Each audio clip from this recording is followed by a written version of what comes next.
Não é fácil você estar sentada na frente do sofá com a sua família e vendo 20 minutos, 25 minutos de mentiras contra você todo santo dia, você sabendo que é mentira, você sabendo que é uma montagem, você sabendo que é uma canalice e você não tem o que fazer, porque nesse país te é negado até o direito de resposta. Ou seja, muitas vezes eu ficava esperando que aparecessem os meus advogados dizendo não é verdade, nunca aparecia.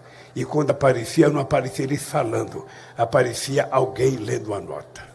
Mesmo assim, eu achava que a verdade ia vencer.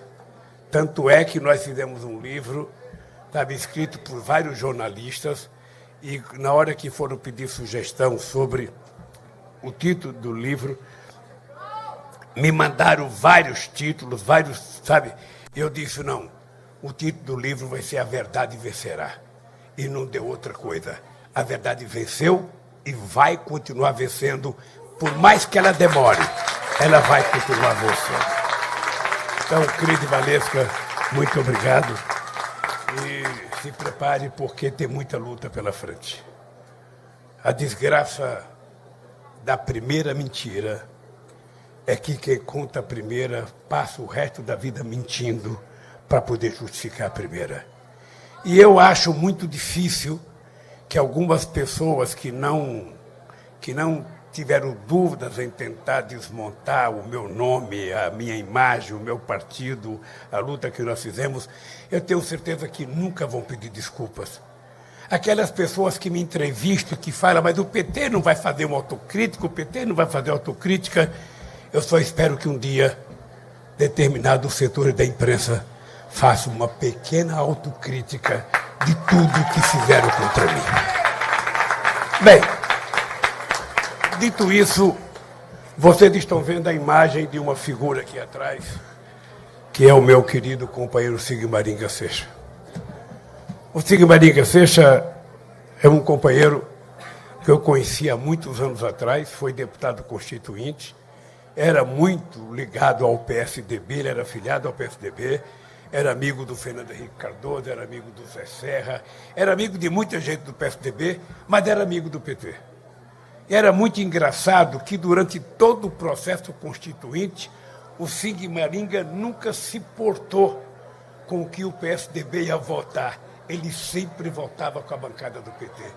E a gente tinha uma relação que era uma coisa carnal, era uma coisa muito forte, porque ele tinha uma admiração por mim, acho que pelo fato de eu ser peão de fábrica, sabe, que ele cuidava de mim como um pai cuidando do filho. Ele não queria que eu fizesse nada errado, ele achava que eu tinha que estar certo. Se tinha festa, ele ia, eu não podia ir, sabe? Se tinha jogo de bola, ele ia, eu não podia ir. Ele estava sempre cuidando de mim. E foi um companheiro, sabe, que muitas vezes, quando você está numa situação difícil, você perde muitos amigos. Muitos amigos. Muita gente deixa de telefonar para você, muita gente deixa de te cumprimentar, muita gente começa a esquecer que você faz aniversário. E esse caboclo Sigmaringa, às vezes ele chegava sozinho na minha casa no dia do meu aniversário, quando eu não tinha nada, ele chegava na minha casa para me cumprimentar. E ele tinha uma coisa que era fantástica, ele tomava o controle remoto da minha mão e tomava conta da minha televisão, e eu tinha que ver o que ele queria. Eu estou falando isso porque uma figura como o Sigmaringa faz falta ao mundo. Nesse mundo deshumanizado, esse mundo do ódio, esse mundo que a humanidade está virando algoritmo, a gente precisa de gente com sentimento, de gente com alma, de gente com espírito de fraternidade, e esse cara faz falta. Eu, às vezes, fico deitado pensando na última visita que o Sigmaringa foi me visitar. Ele me levou na prisão junto com o Cristiano. Ele foi comigo no avião, ele foi comigo na cela, quando o menino lá, que hoje eu falo menino, mas o Chastalo, que era o carcereiro, começou a pedir para eu tirar o cinto, para eu tirar os cadarços do meu tênis, tudo que tinha, que era corda, eu tinha que tirar. E o Sigmaringa estava muito incomodado, com uma cara de choro. E eu falei pro carcereiro, cara, você acha que eu vim aqui para me matar, rapaz? Eu vim aqui para provar que os caras que estão me acusando são um bando de canalha. É para isso que eu vim aqui. Eu não vim aqui para me matar, não.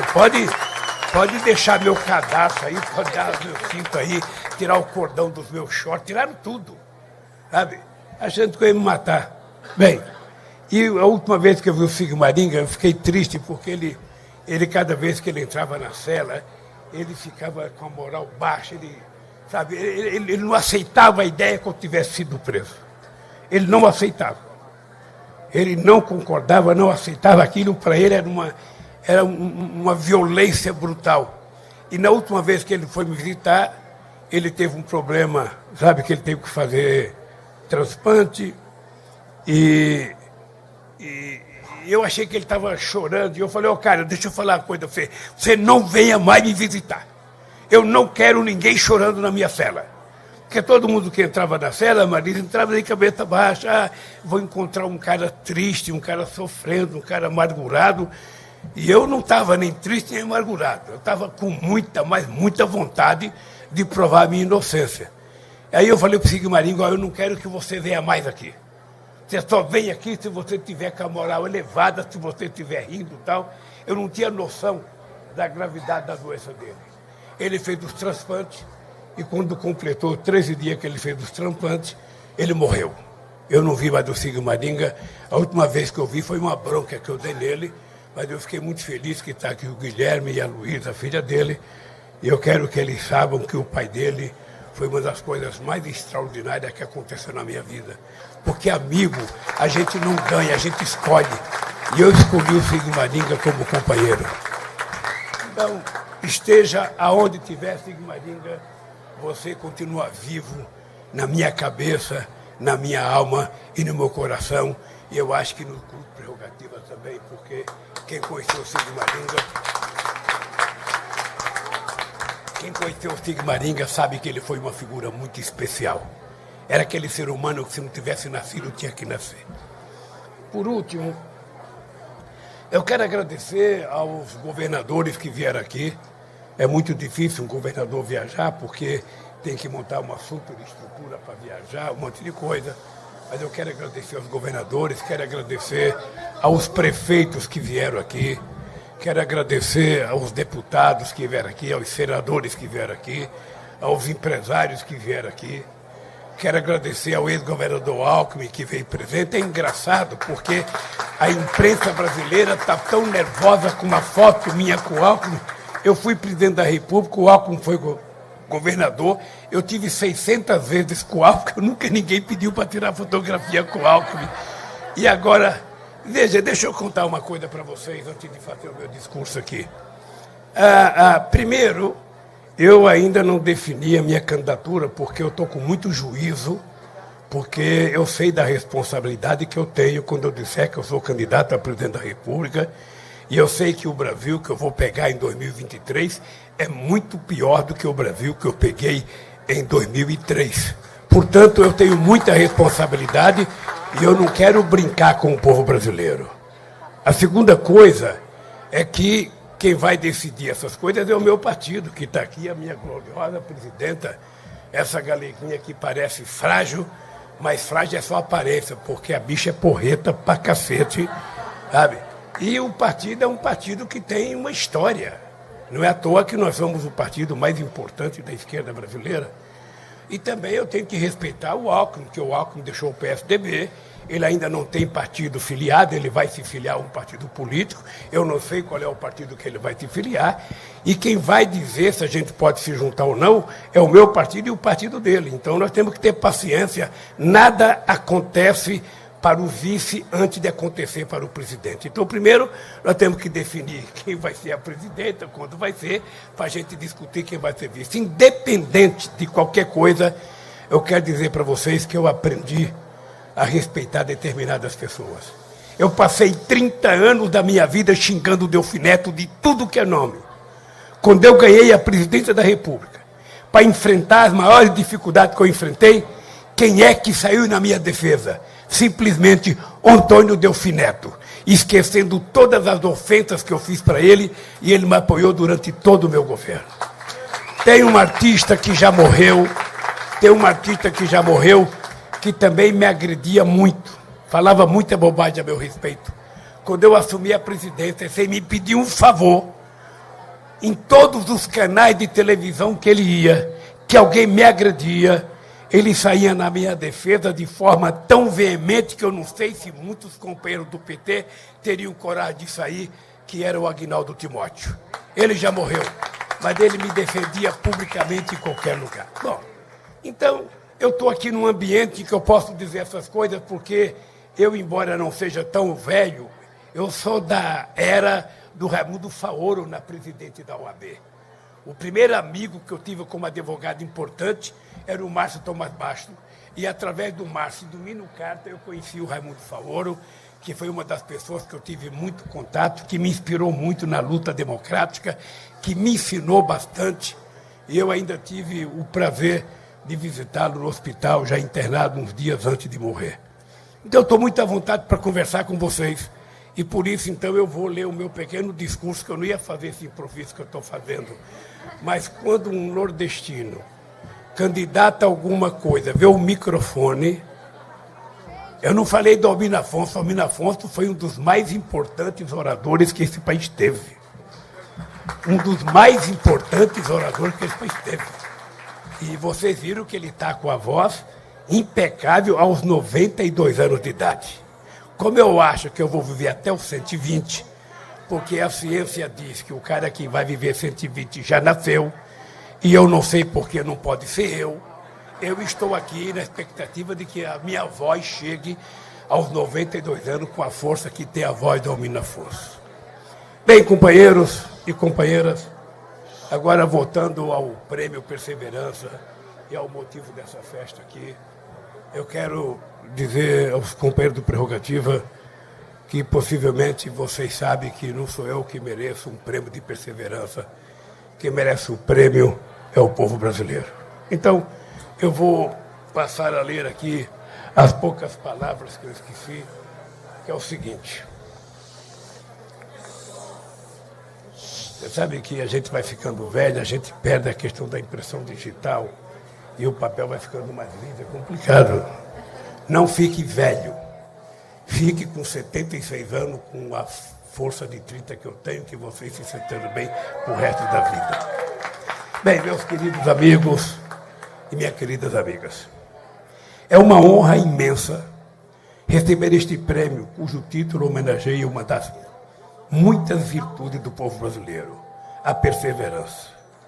Somente com perseverança, espírito de luta e uma extraordinária capacidade de sonhar, tem sido possível ao povo brasileiro sobreviver a séculos de escravidão, desigualdade e exclusão social. Sem tais virtudes, seria impossível resistirmos frente a um desgoverno que tem como único projeto a destruição do país e o extermínio da nossa gente. Seja pelo atraso criminoso na compra das vacinas, seja pelo desemprego recorde, o aumento da desigualdade, a destruição do meio ambiente e a volta da fome, seja pela tentativa de matar em nós a esperança. Não matarão.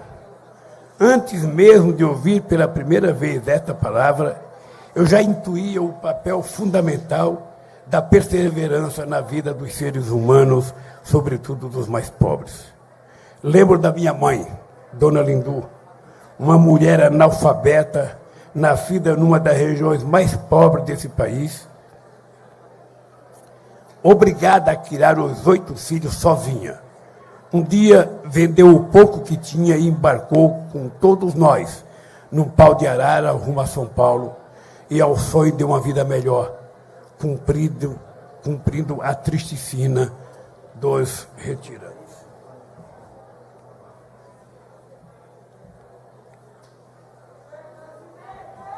Dona Lindu foi o primeiro e maior exemplo de perseverança que tive na vida. Quando não havia sequer um pedaço de pão para dar de comer aos filhos, ela dizia: amanhã vai ter, amanhã vai ser melhor. Cresci ouvindo de minha mãe o conselho que me acompanha por toda a vida: teima, meu filho, teima. Com o tempo, descobri que aquele conselho não era dirigido apenas a mim. Entendi que teimar, insistir, persistir, perseverar é um ato político. É uma arma na mão do oprimido que o impede de desistir diante da opressão. Aprendi a teimar e a acreditar que amanhã vai ser melhor, mas que é preciso lutar para construir esta manhã. Queridas amigos e queridos amigos, aos 18 anos conquistei o sonhado diploma de torneiro mecânico. Ele tem para mim o mesmo valor dos títulos de doutor honoris causa que me foram concedidos por inúmeras universidades no Brasil e no exterior. Esse diploma me abriu pela primeira vez as portas da cidadania. Com um macacão sujo de graxa, que eu vestia com o maior orgulho do mundo, pude finalmente tomar café da manhã, almoçar e jantar todos os dias. Um direito que muitos anos depois, na presidência da República, fiz questão de garantir para todos os brasileiros e brasileiras. Graças ao meu diploma de torneiro mecânico, fui o primeiro filho de Dona Lindu a ter uma profissão, o primeiro a ter uma carteira assinada e a ganhar mais que um salário mínimo fixo e mensal, o primeiro a comprar uma geladeira, uma televisão e um carro. A perseverança me impediu de desistir da sonhada profissão de metalúrgico, mesmo quando tive o dedo esmagado numa pressa. Ou mais tarde, quando amarguei 8 meses de desemprego, esse pesadelo que hoje assombra 14 milhões de trabalhadores brasileiros, vítima de uma política econômica irresponsável e criminosa. Eu andava quilômetros e quilômetros a pé, porque não tinha dinheiro para o ônibus, batendo de fábrica em fábrica e ouvindo sempre o não como resposta. Certa vez, numa das minhas jornadas em busca de trabalho, tirei o sapato para descansar os pés. Era um sapato duro, e quando tentei calçá-lo de novo, os pés já não entravam de tão inchados, de tanto caminhar em vão. Voltei para casa descalço, com a barriga vazia e sem um centavo no bolso. Mas no dia seguinte, lá estava eu de novo, caminhando outra vez quilômetros e quilômetros, entregando meu currículo de fábrica em fábrica. E no dia seguinte também, e no dia seguinte de novo e de novo. Até que minha perseverança foi recompensada, eu finalmente ouvi um abençoado sim. Mais tarde, a perseverança minha e de meus companheiros sindicalistas levou à realização das históricas greves dos metalúrgicos do ABC, quando todos diziam que era impossível, além de perigoso, desafiar a ditadura militar. Que tamanha ousadia podia acabar em prisão, tortura e morte. Temos muito nítida a lembrança do operário Manuel Fiel Filho, torturado até a morte nos porões do DOI-CODE, pouco depois do assassinato de um outro trabalhador brasileiro, o companheiro jornalista querido Vladimir Herzog. E mesmo assim, perseveramos, eu e a minha companheirada do ABC. Não desisti, mesmo sofrendo minha primeira prisão política pelo crime de lutar pelos direitos dos trabalhadores. A mesma perseverança levou um grupo de operários, à frente de intelectuais, artistas, religiosos e profissionais liberais, a desafiar o senso comum e fundar o Partido dos Trabalhadores, quando a história ensinava que partido político no Brasil era privilégio de rico e dos patrões. A perseverança fez com que eu não desistisse, mesmo depois de 3 derrotas consecutivas nas eleições para a presidência da República. Após cada derrota, eu voltava para casa em São Bernardo, lambia as feridas. Quem costumava falar lambia as feridas era o Brizola. Cada vez que ele pedia, falava, vou lamber minhas feridas. Eu voltava para casa em São Bernardo, lambia as feridas e de teimoso me preparava ainda mais e melhor para a próxima eleição. Sempre soube que ganhar ou perder faz parte da vida. E jamais desistir da fé na democracia, a melhor e mais importante forma de governo, porque é ela quem permite o embate de ideias, a pluralidade, a divergência e a necessária alternância de poder. Mais tarde, finalmente, eleito presidente, a perseverança fez com que não desse ouvidos aos que diziam ser impossível acabar com a fome no Brasil, porque a fome seria um desastre natural, quase que um castigo divino. Perseveramos, eu e a presidenta Dilma Rousseff, e com nossas políticas de combate à desigualdade, tiramos o Brasil do mapa da fome pela primeira vez na história do país. Criamos mais de 20 milhões de postos de trabalho com carteira assinada e todos os direitos garantidos. Reajustamos o salário mínimo em 74% acima da inflação e tiramos 36 milhões de brasileiros e brasileiras da extrema pobreza. Elevamos o Brasil à sexta maior economia mundial e fizemos deste país um protagonista no concerto das nações.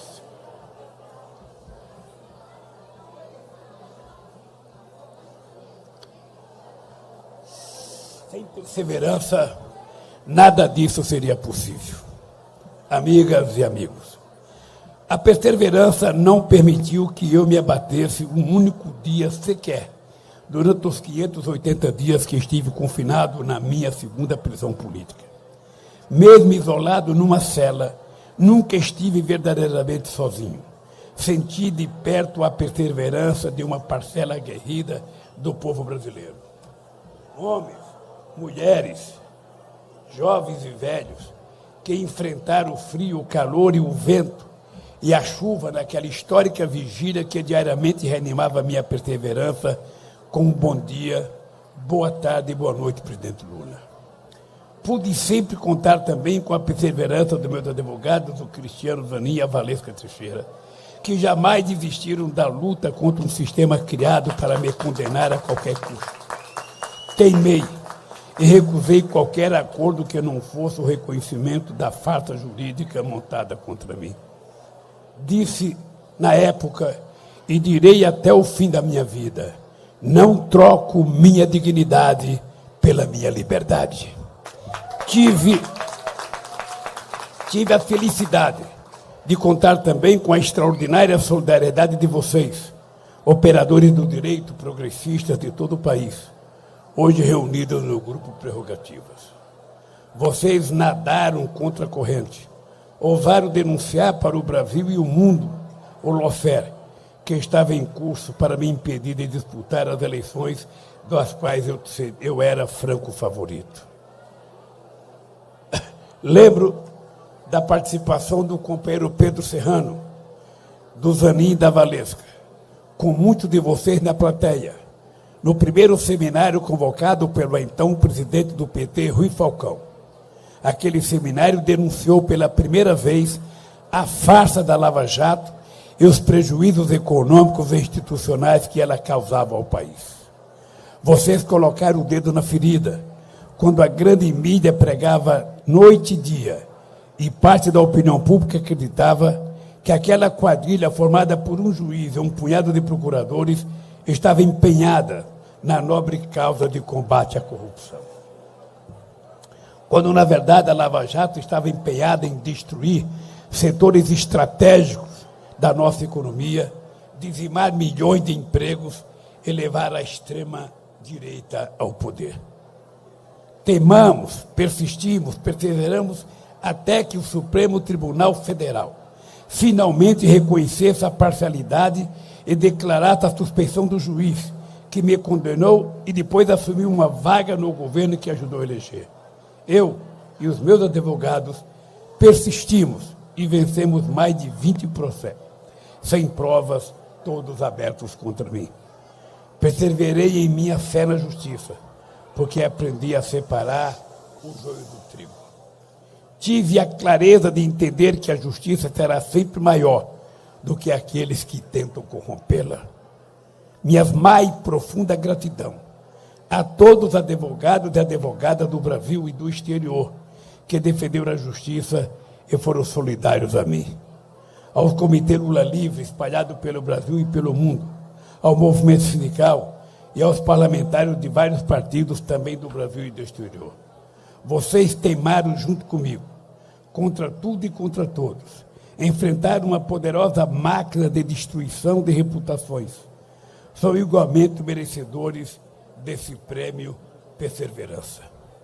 Queridas amigas e queridos amigos, há quem diga que a certa altura da nossa existência, depois de tantos anos vividos, é hora de descansar. Mas descansar no momento em que o Brasil e o povo brasileiro mais precisam de nós, seria o mesmo que desistir. Nunca acreditei que houvesse uma idade limite para desistir da luta, nem do amor. Aos 74 anos, reencontrei a Janja, reencontrei o meu amor.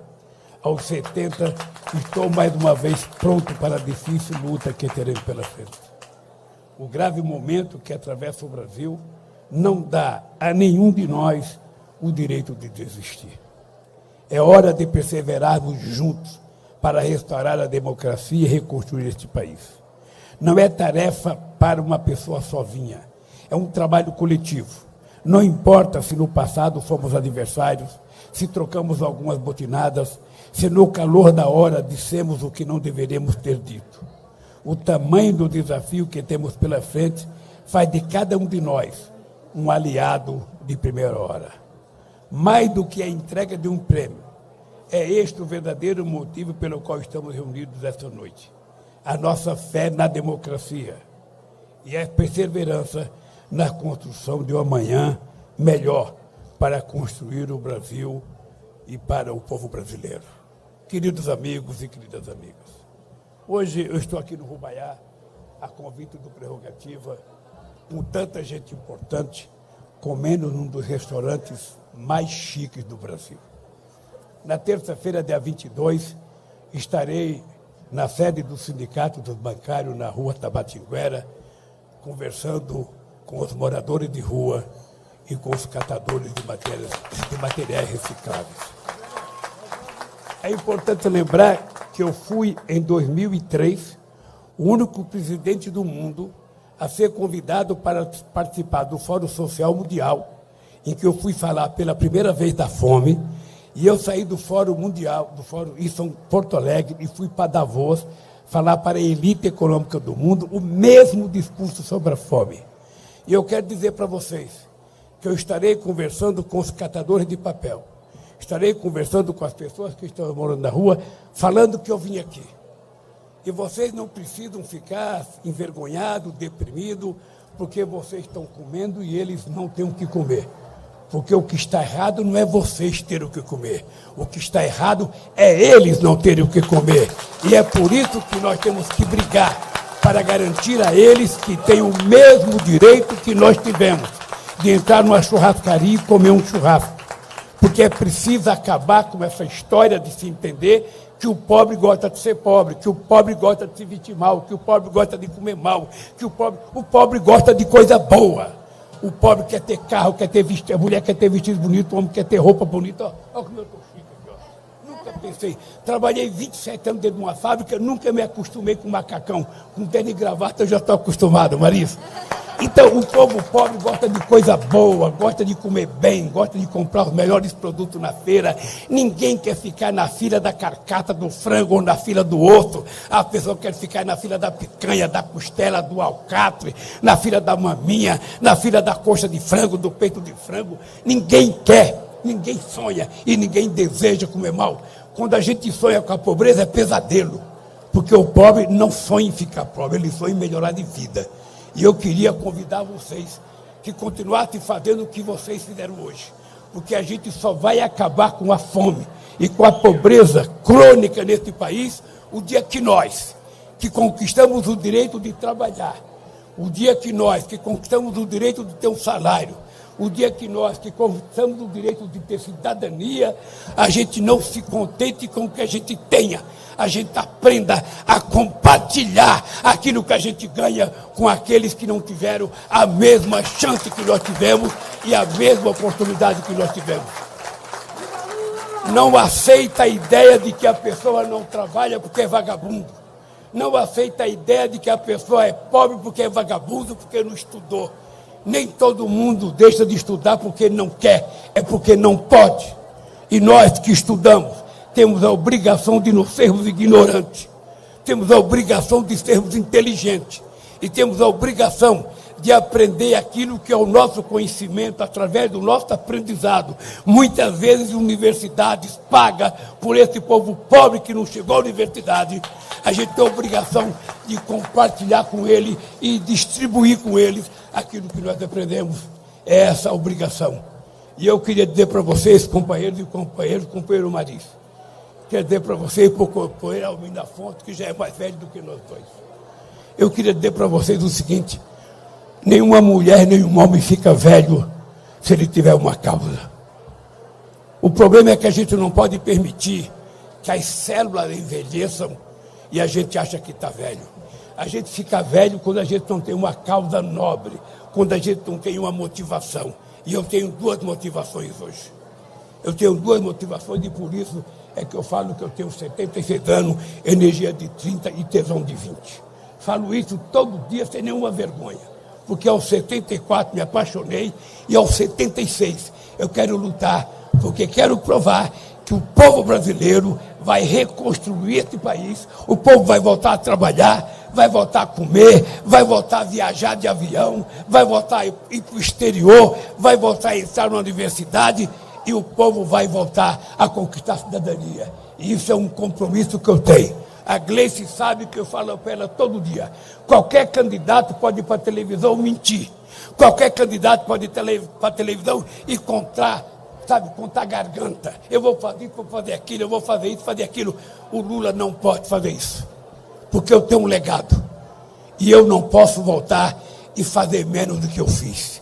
E voltar hoje significa enfrentar a fome mais forte do que eu peguei em 2003, o desemprego mais forte do que eu peguei em 2003, a inflação mais forte e a descrença muito mais forte. Além do que, nós temos o ódio estabelecido na sociedade brasileira, nós temos um governo que tem orgulho de distribuir e incentivar a compra de arma e tem vergonha de distribuir e incentivar a compra de livro. Nós temos um presidente que destrui aquilo que nós criamos de universidade, aquilo que nós criamos de escolas técnicas, aquilo que nós criamos de investimento em tecnologia, aquilo que nós criamos de investimento na meninada para estudar no exterior, como o Ciência Sem Fronteira. Ou seja, este país que tinha virado a sexta economia do mundo e era orgulho diante de todos os países. Esse país que criou o Mercosul, a Unasul, a CELAC, o BRICS, o IVAS. Esse país que era respeitado pelos Estados Unidos e pela China, pela Rússia e pela Argentina. Esse país está desmoralizado. E é em nome do orgulho do povo brasileiro, em nome da necessidade da gente voltar a andar de cabeça erguida nesse país, que eu convido vocês. A briga não é minha, a briga é nossa. E somente juntos nós vamos vencer essa briga. Por isso, obrigado pela presença de vocês, companheiros.